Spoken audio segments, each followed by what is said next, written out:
Airports. Tyler Bond hated them.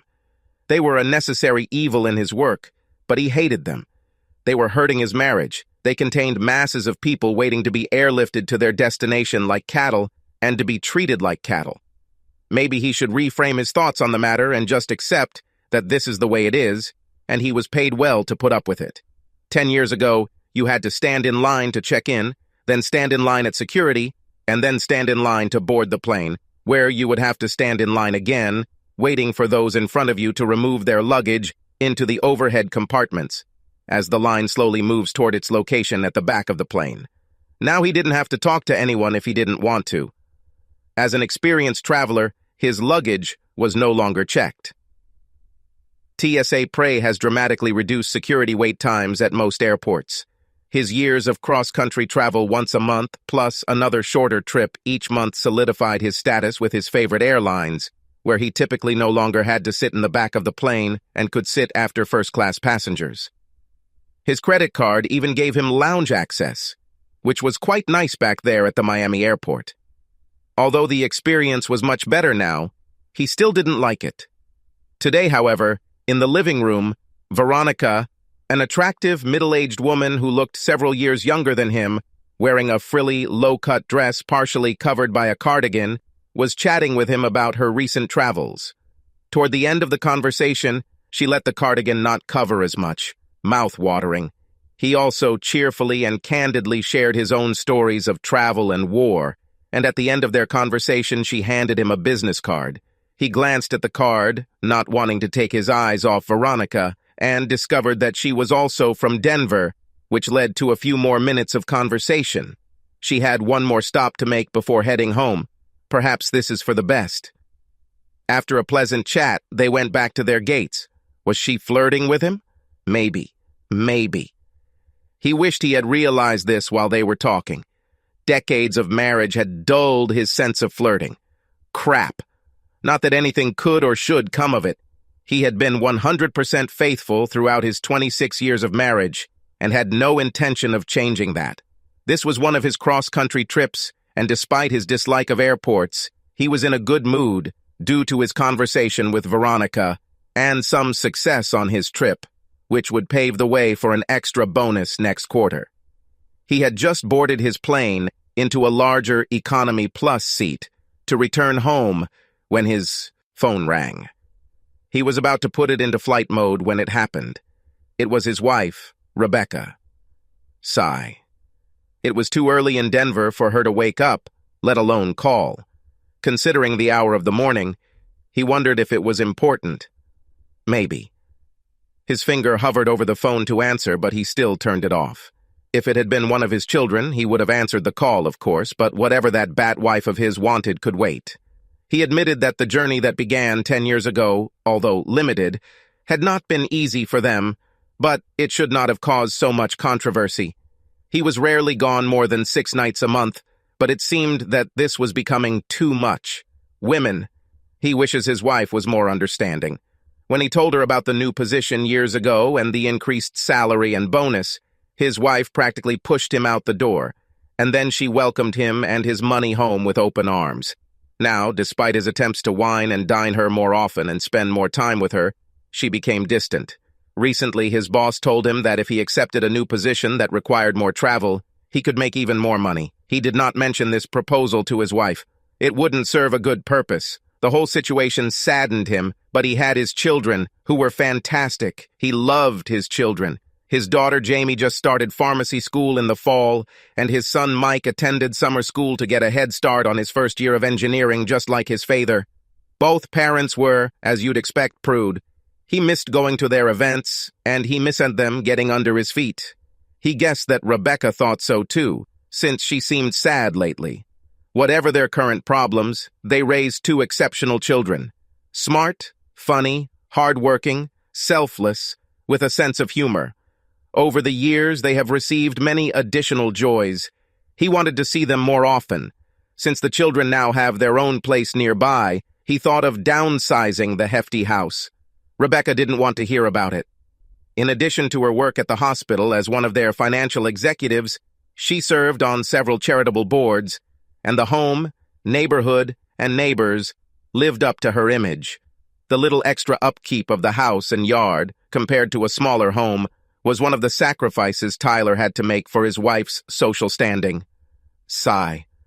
The flight was languishing, as it often happens, or more precisely, he was languishing in a long flight.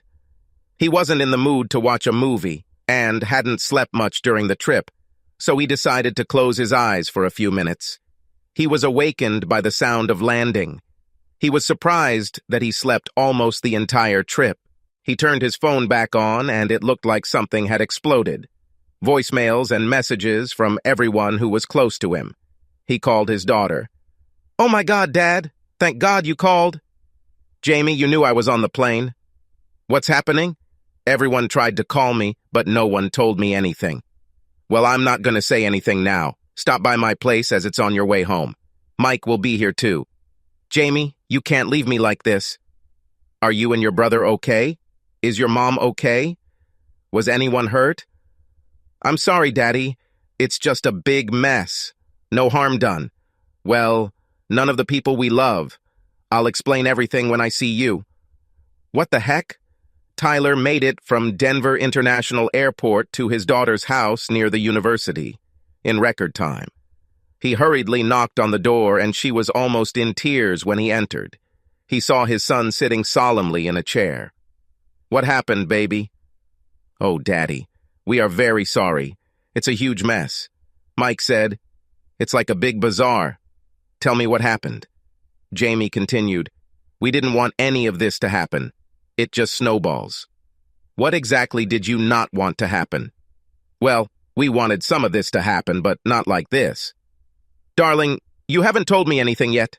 Tell me exactly." "Fine, fine. It started about a month ago when you were on your last trip to Boston. I was going to visit my mom during lunch, and as I got closer, I saw a Tesla driving into your garage, which was weird. I didn't recognize the car and didn't know who it could be.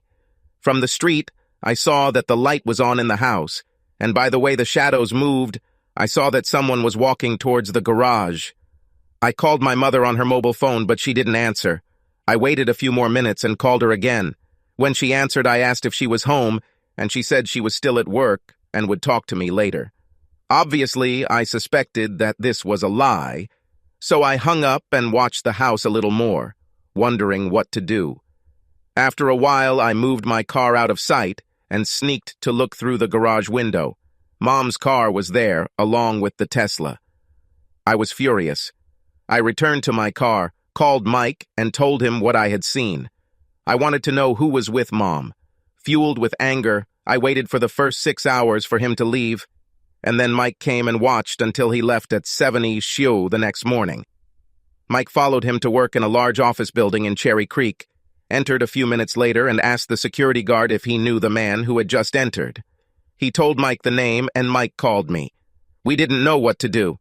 I called my mom the next morning, annoyed that she didn't answer my call, and I've been lukewarm towards her ever since. On your last trip we were watching, and the same thing happened. So Mike and I decided to do something about it. Mike chimed in.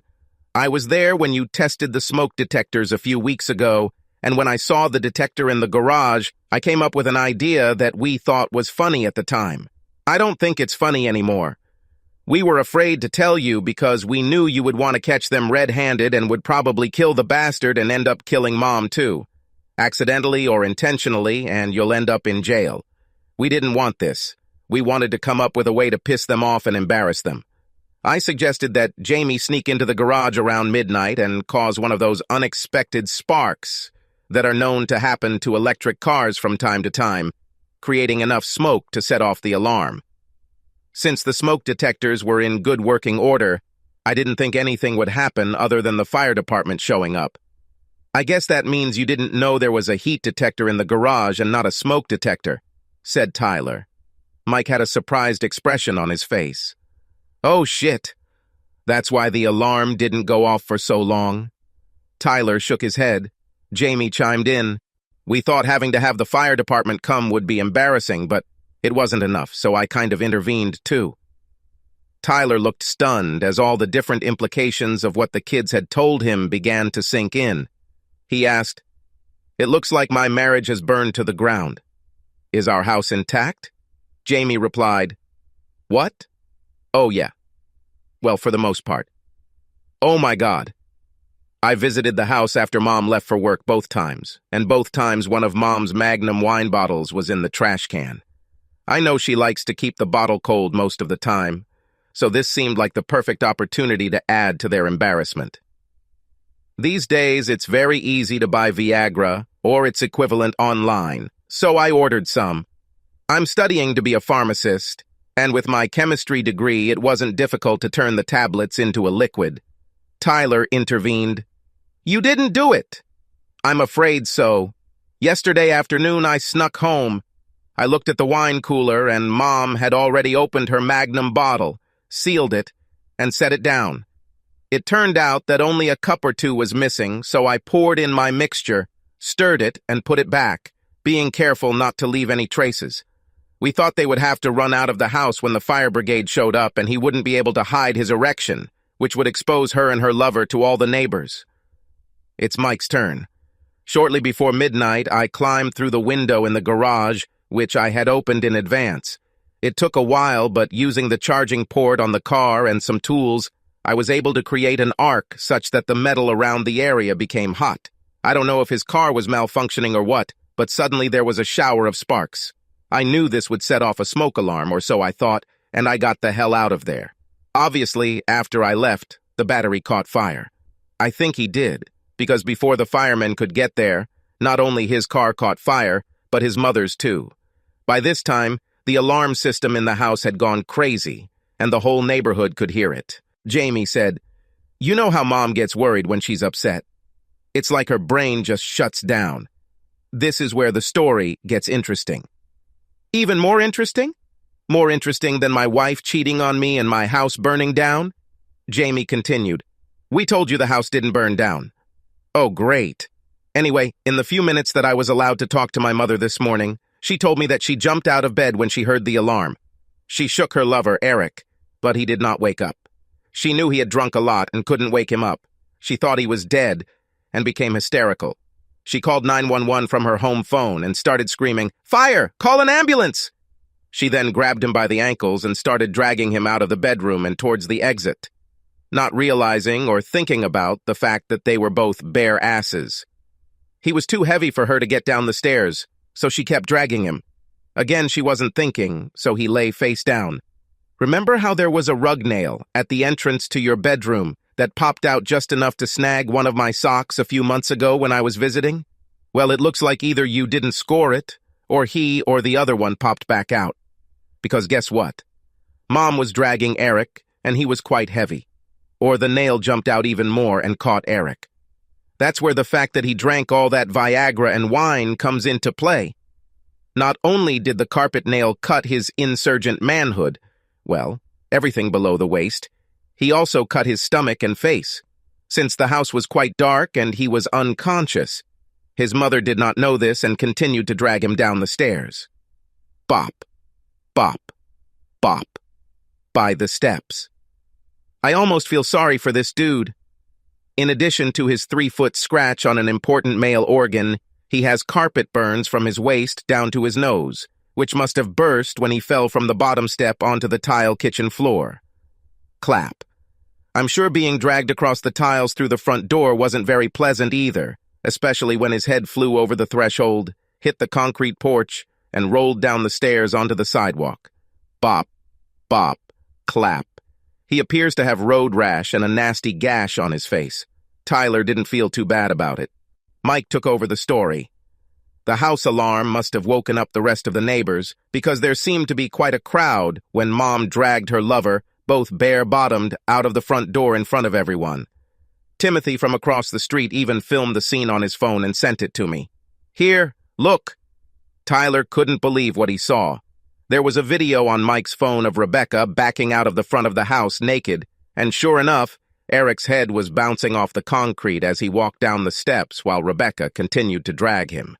Either her adrenaline was really pumping, or she was stronger than he thought. The ambulance and fire department arrived immediately afterwards. He watched as crews ran into the house to open the garage door and began hosing down everything in and around the garage. The ambulance approached his naked wife with an emergency blanket to cover her and turned Eric over. His abused manhood was still hard and dangling for all to see. Tyler could say that he won in this comparison with her lover. Phew, Mike told him. Apparently, his electric cars had a device that sent an alert to the home phone when something strange happened to the car. Apparently, Eric's wife, Francine, got the message and, seeing her husband's car parked at someone's house rather than at the airport where it was supposed to be, rushed over to investigate. As Tyler continued to watch, he saw that they were unable to revive Eric. He was alive, but unconscious. They brought a gurney from an ambulance help, but before they could strap him in, Francine appeared and flipped her over, sending Eric flying, beak first, onto the sidewalk. He will need more than a few stitches to deal with this new cut on my head. Feel sorry for him, or what? Tyler couldn't remember ever seeing anyone so angry. Francine landed a few good blows to Eric's groin before they were able to pull her away from him, still kicking. When they laid him back on the gurney, his manhood, from the waist down, now looked crooked in a way it hadn't been a few minutes before. Tyler wondered if Eric had woken up while they were trying to fix this. He hoped so. Rebecca stood in horror as at least a dozen or so socially intelligent neighbors watched the tragic comedy unfold. Francine lunged at Rebecca, but instead of hitting her, she pulled the blanket off, again leaving Rebecca naked for at least a minute until another blanket was found. Seeing his wife naked in their front yard, Tyler thought, "Damn, I'm gonna miss this body." However, the neighbors, of course, were not bored. It's safe to say that her care of her private parts was no longer, a private matter. Shame. When officers arrived, the flames appeared to be mostly under control, except for Eric's car, which was spewing sparks and smoldering. Francine, practically foaming at the mouth, screamed at the police to arrest Rebecca. On what charge? No one knew, but the officer had taken Rebecca, clearly shaken, into the back seat of the patrol car just to keep her away from Francine and the onlookers. Jamie said, "We knew that Eric was married to Francine, but we didn't know that she was the daughter of the district attorney." It seemed like she or he had enough power to get Mom taken to the station and placed in an interrogation room for the rest of the night, wearing only that blanket. They released her around 6 a.m. when she tried to call you, but you didn't answer. And some people say that God is not merciful, Tyler thought. The problem is, because Eric didn't wake up right away, they did a toxicology on him, and the only weird thing they found was trace amounts of Viagra. When his wife heard this, she was furious, because he has a heart condition and would never accept something like that. At least that's what she said. The medics said it was good that there was a fire because it meant he got to the hospital quickly enough that they could prevent him from falling into a coma. Otherwise, things could get really bad. Tyler asked, "Even worse?" Mike chimed in. "The police brought my mother back into the interview room, and this morning the police came to the house to try to collect some evidence. But the firefighters threw the bottle and glasses onto the floor during the fire, breaking them. With all the water, bottles destroyed, and leftover wine, there is no uncontaminated evidence that can be collected. I suspect that now they are just shaking my mother during interrogation. Everyone thinks he took Viagra when he shouldn't have, and without any proof, I'll be surprised if they keep Mom around much longer. They were also able to get the Tesla out of the garage." Mom and Francine were all over the news this morning. It wasn't very pleasant. Tyler asked, "Where is your mother now?" Jamie said, "She's still at the police station. They said they would call us when we could go and pick her up. I'm so sorry, Dad. We should have just told you instead of trying to get even. We were so angry and only made a bad situation worse." While his children looked scared, a smile slowly began to spread across Tyler's face. He stood up and said, "I appreciate what you guys tried to do. I really do. This means a lot to me. Honestly, I don't think you've made anything worse. All things considered, I think it worked out pretty well. I'm going home now. Your mother will need you both. I'll let you decide who takes her away from the station. It won't be me." They understood. On the way home, Tyler stopped at the bank and transferred half of their accounts to a new account in just his name. He will take care of the rest of the finances later this evening or tomorrow. He stopped at the local market and picked up some trash bags to take his clothes to the dry cleaner because he suspected that everything in the house now smelled of smoke. As he approached the house, he didn't pay much attention to the damage from the fire. The part of the kitchen leading to the garage looked like a war zone. He went to the bedroom and put all his clothes into bags to take to the dry cleaner. The insurance company will receive the bill. He saw that the bed was not made, and this thought saddened him for a moment, but only for a moment.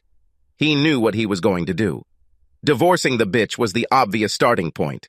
Divide finances, find an apartment, travel more, and use my newfound free time to be with my children more often and have much more fun. He asked if Mike could forward him the video so he could forward it to local news stations. Rebecca's volunteer organizations will certainly be proud to have one of their board members raise their profile in this way. As he was loading the last bag into his car, a police car pulled up. They asked to see some form of identification. Having heard about what happened, and perhaps even having previously been there or seen the video, one of the officers looked confused, but still asked, "Are you going to be okay?" All the events of the day played over and over in Tyler's head, like one of those old-fashioned wheels that people spun on game shows. When the wheel in his head stopped at Veronica's calling card, a wide smile appeared on Tyler's face. "I'll be fine, officer. Rest assured that I will be fine." Subscribe to our channel so that your second chaff doesn't cheat on you, and go ahead and listen to the next story, because this story is nothing compared to the next one. If you're under 18, don't even think about listening to the next one.